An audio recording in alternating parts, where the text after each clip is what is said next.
styrofoam, maybe. Little styrofoam. Planet will be here, we'll be long gone. Just another failed mutation. Just another closed-end biological mistake. An evolutionary cul-de-sac. The planet will shake us off like a bad case of flea. I am very well versed in the work of Sitchin and the Sumerian accounts of an extra as yet to be discovered planet that may exist in our solar system, and I personally believe his research to be sound. But, is this planet due to make a pass of the inner solar system in 2012, as many seem to think? The predicted arrival of Planet X in 2012 explains a lot of things for a lot of people.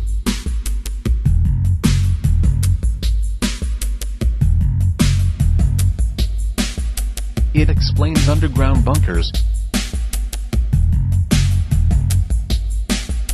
satellite launches, global warming,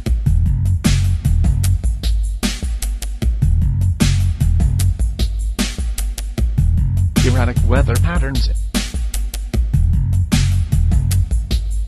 and many other things besides.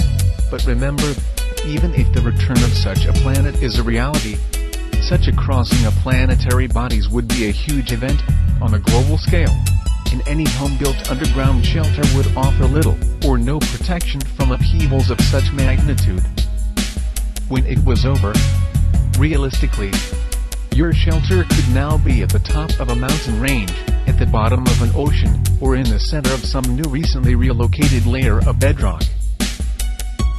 One would need to be located in a deep underground bunker below the lithosphere in order to guarantee survival in such an event. In fact, survival, for anyone on, or near the surface, would be a matter of pure luck, of simply being in the right place at the right time. Location, location, location.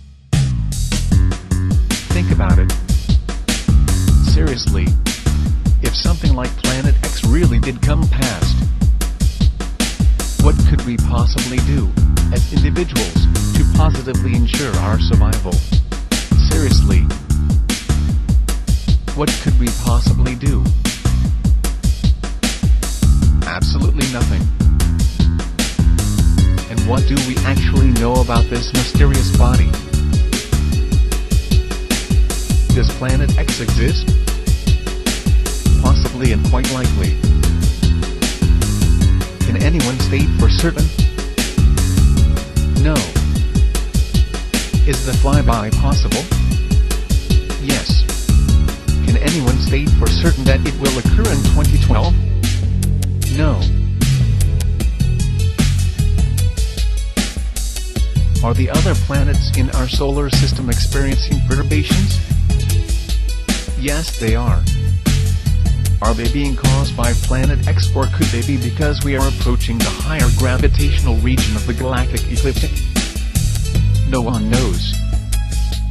Can anyone actually state for certain that anything of a physical nature will occur in 2012 at all? Absolutely not. The fact is that almost anything, from a polar shift, to absolutely nothing of a physical nature at all, could happen when we pass the line of the ecliptic. There may indeed be Earth changes, past records hint at something, and it is obvious that the Earth has seen many past civilizations, but the real fact is that we just don't know. Planet X, like all good conspiracy theories, is a perfect solve to the riddle. But it remains totally unverifiable and presently sits squarely in the we'll have to wait and see basket. It is a possibility, like all good conspiracies, but at present it can in no way be confirmed. And so it is indeed still a theory.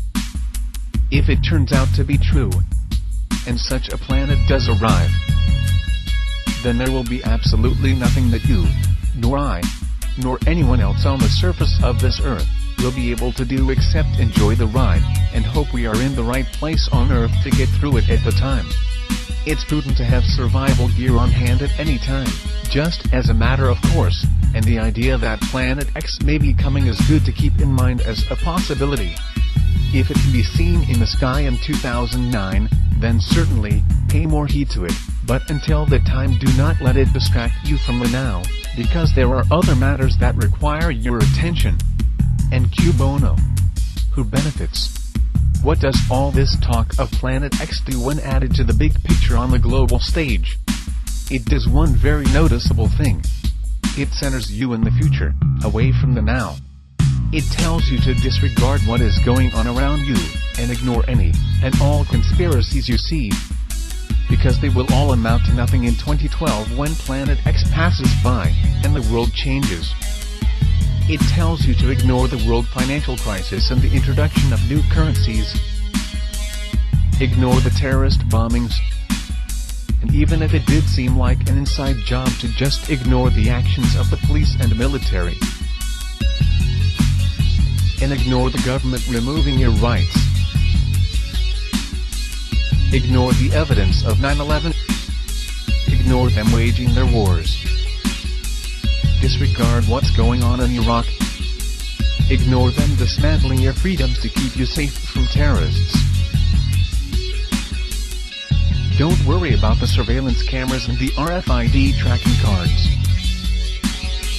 Keep your eyes away from events occurring on the world political stage. And ignore the secret prisons and the torture. Because all will be cleansed in 2012 when Planet X passes by and the world changes. And Q bono. Who benefits from this? The power elite.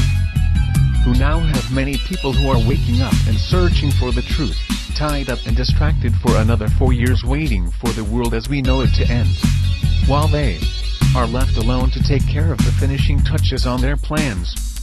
Away from prying eyes and annoying researchers. And then, in or around 2012, the world as we know it may well indeed end. But not from any global catastrophe or the passing of Planet X. It will end as the old world passes, and the new world order begins in earnest. My friends, all the world is a stage.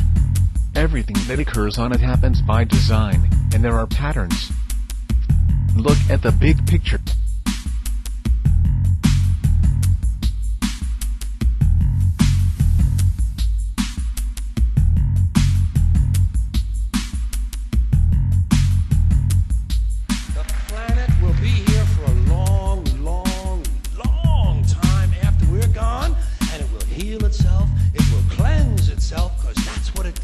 It's a self-correcting system. The air and the water will recover, the earth will be renewed, and if it's true that plastic is not degradable, well, the planet will simply incorporate plastic into a new paradigm, the earth plus plastic. The earth doesn't share our prejudice towards plastic. Plastic came out of the earth. The earth probably sees plastic as just another one of its children. Could be the only reason the earth allowed us to be spawned from it in the first place. It wanted plastic for itself. Didn't know how to make it. Needed us. Could be the answer to our age-old philosophical question, why,